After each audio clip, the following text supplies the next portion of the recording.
I'm also concerned about policing in Seattle and the national outrage last year and what's happening in our city in terms of keeping those who don't have access to safe spaces, who are marginalized and oppressed, and how we police them unjustly in a city that considers itself so progressive. I think defunding the police is the most ignorant thing we could do as a society.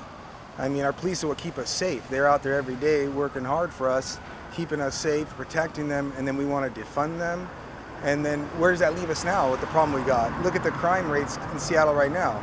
I still think it's important for the city in this historic moment to continue to evaluate how we can invest in community-based safety and non-law enforcement systems. We will reimagine the police department. We will recruit from communities. We'll have a new kind of police officer, one that does not carry a gun and badge. We will work with communities and have a citywide summit, going to neighborhoods and ask them, what does public safety look like to you?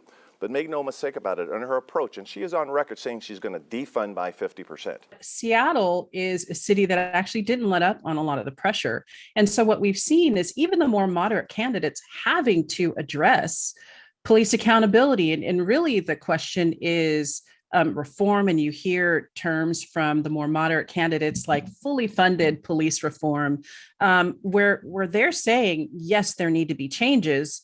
And some of those changes are more incremental. Some of those changes may not be as transformational as their more progressive opponents. And the more progressive candidates are saying, well, we've been trying that quote unquote more reasonable reform for the past decade. A number of residents feel that it's just not sufficient yet, given the issues that we saw throughout last summer.